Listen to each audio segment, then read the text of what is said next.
What's up everybody, it's Jerry with Mason Production. I've been watching a ton of movies from the early 2000s, and I noticed that the movies from that era has its own distinct cinematic look. Doing some digging into how film was processed, reading a little bit about Technicolor, I found out about something called Bleach Bypass. Bleaching removes the silver from the emulsion, so all you're left with is the color dyes. If you bypass or skip this step, you will have silver present in your emulsion. What does this do visually? You notice a reduction in certain colors, differential highlights and shadow levels, and even a tint in the scenes that have been taken outdoors. I tried to find a YouTube video to mimic this look, and I found that many videos slap on a LUT or a filter. Some do advanced color corrections, but then they forget how to texture the video. After some trial and error, I found all the components that go into making the true Bleach Bypass look. So here we go. So I'm going to be doing this tutorial on Sony Vegas, but you can do this on just about any movie editing platform.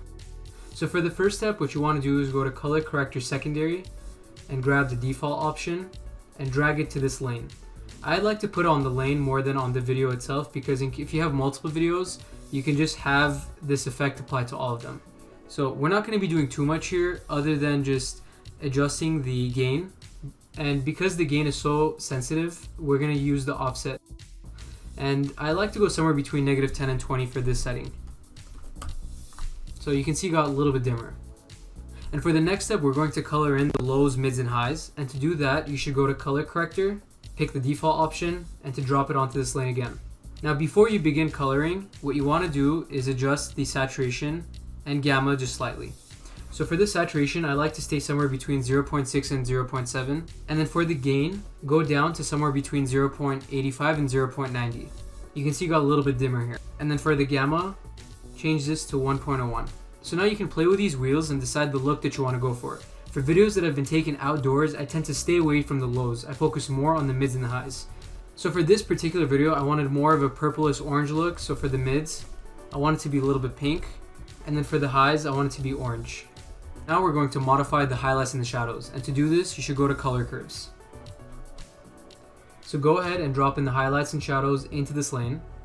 So the first step you're going to take is to move this blue dot up a little bit. You can start to see that the image is already starting to look a little bit flatter. And then next to it, there's a little gray dot.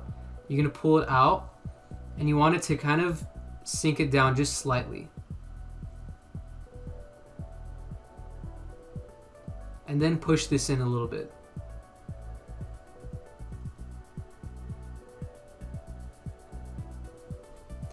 And lastly, you want to mess with the shadows and to bring this down a little bit.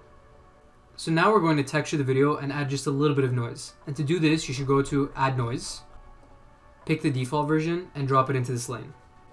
Now for this, you want a very minimal amount of noise because we're still going to add 35mm overlay. So I tend to stay between 0 and 0.05. Don't go anything above that, because then you're going to have just too much noise in your video and it's going to look awful. So for this, I'm going to do 0.35 and call it. For the last step, we're going to add the 35mm overlay.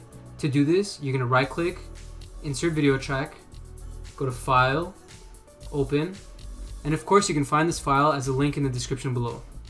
Press Open, and there you go. What you want to do now is to go here and change this into overlay. So now you can see that there's texture on the video. And of course, if you want to add more texture, you can always just do insert video track again, and then repaste this on top of it. And then again, change this setting to overlay. So now you have double the grain. Now that we are done, we are going to render this video. And to do this, you want to select a compression that is high fidelity. If you select a bad codec, you're going to have a very blurry video. So what I typically do on Sony Vegas is I go to File, Render As, and I go to Sony AVC. I click on the MP4, click on Internet, and I customize the template. You always want to select 24 FPS. If you want to have the film look, you always want to do 24 frames per second. Next, you press OK, and then you can hit render, and it should start working. And that's about it. If you like this tutorial, please be sure to like and subscribe for future videos. And if you have any questions, let me know in the comments below.